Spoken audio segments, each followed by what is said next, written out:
Ukraine has said that a common understanding has been reached with the US on a peace deal aimed at ending the war with Russia. That's right, Shivan. In fact, a 28-point peace plan was presented to Kyiv last week. The American and Ukrainian officials worked on the plan during weekend talks in Geneva. Now, in a post on social media, US President Donald Trump said that the original plan has been fine-tuned with additional inputs from both sides. He added that he's directed his special envoy, Steve Witkoff, to meet his Russian counterpart, Vladimir Putin. Witkoff will now meet the Russian president in Moscow next week and may be joined by Trump's son-in-law as well. And this comes as US Army Secretary Dan Driscoll meets with Ukrainians.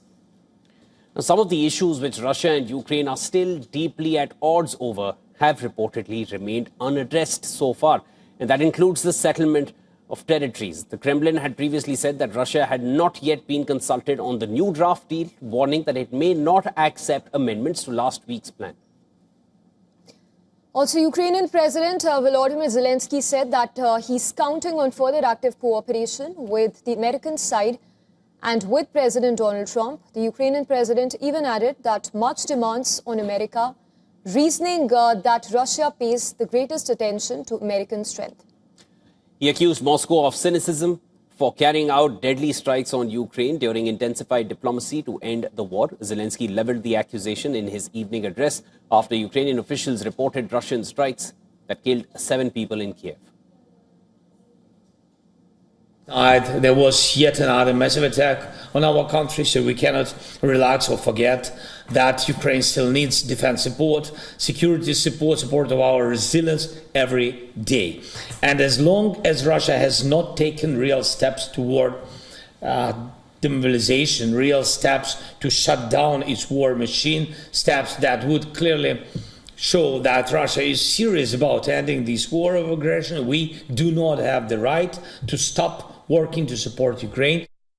In a speech made by video call to allies, the Ukrainian president urged European leaders to hash out a framework for deploying what he terms reassurance force to Ukraine and to keep backing Kyiv for as long as Moscow showed no inclination to end its war in Ukraine. French President Emmanuel Macron warned that Russia had not shown any willingness to discuss an amended version of the US plan resulting from talks between representatives from the US, Ukraine and Europe in Geneva this past weekend. Also, UK Prime Minister Keir Starmer said that London is ready to move with the European Union on providing financial support to Ukraine based on the value of immobilized assets. Value of the immobilized assets. This is the best way to show Putin he should negotiate. And joining us live from Miami, Florida, we have Ron Alado, who's former US military officer, former CIA contractor and former Intel as well as operations officer, Pentagon, currently chief executive officer of Miami Intel Agency. Mr. Alado, appreciate you joining us on the broadcast. Coming straight to it, of course, President Trump has hinted that a peace deal could be very much in the offing. Now with Witkoff planning to travel to Moscow to hold talks with Vladimir Putin. In your thoughts, do you think in the first place, Ukraine and US are on the same page when it comes to ceding of territory and even security guarantees for Ukraine? Well, this is what happened. A few days ago, the United States came, thanks to Witkoff, came with a very reasonable, objective plan that was, in principle, acceptable to Russia. In principle, there were no big or major objections to Russia to that objective, neutral plan. Then, obviously, the leaders of Western Europe, Macron, Starmer, Merz from Germany, they intervened to change it, to change the plan, to put pressure on Trump to change that plan, because that plan was not acceptable to them, nor to Zelensky. And also all the neocons, the globalists, the establishment in the Republican Party in Congress, Lindsey Graham, Cotton, Cruz, etc., they put a lot of pressure in Trump also to change that plan. So they modified the plan, they changed the plan, and now the plan looks, I mean, we don't have all the details, but it looks now a shorter plan that is not acceptable to Russia. Obviously, what Starmer, Merz, Macron want is Russia complete surrender, Russia humiliation, Russia to abandon all of Ukraine, to pay, to rob, actually, to take all the $300 billion in frozen Russian assets.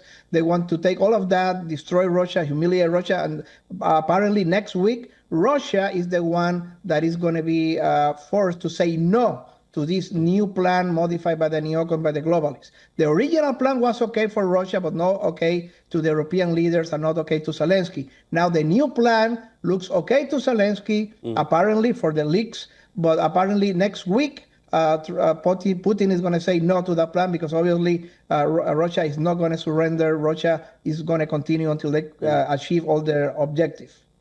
Mr. Alito, given the fact that the core issues still remain unaddressed, and let me just term one, that is territorial lines, that's unaddressed at this point. So do you feel till those core issues are addressed and both parties are on the same line, this back and forth is going to keep going? You bring it to Ukraine, they say no. You take it to Russia, they say no. Till when will US keep bouncing between the two sides like this?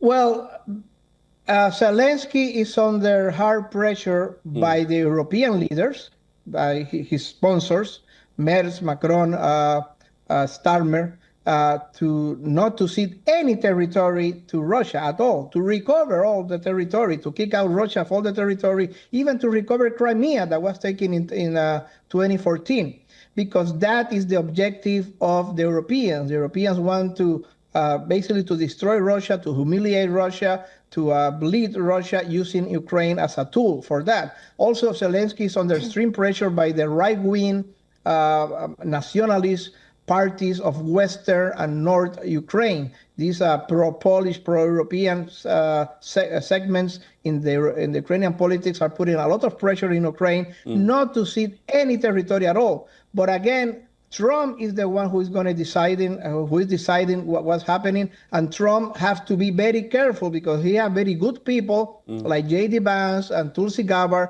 that give him very good advice about to be neutral, to be objective about the territory and the issues. But he also has very bad people, the neocons, the globalists, the warmongers, the Lindsey Graham, the Cottons, the Ted Cruz, that tell him, no, you cannot do business with Russia. We need to destroy Russia. So Trump is between one and the other, and Zelensky is also always going to say whatever Starmer, Macron, and Merz tell him to do, because those are his sponsors, his defenders. Well, good or bad, we'll leave it for Donald Trump to decide what's good for him and bad for him. But as far as the deal is concerned, the peace deal, there seems to be more pressure on Ukraine at this point because Russia continues to pummel them on the front lines. Let's see how this one pans out. That was Ron Alito.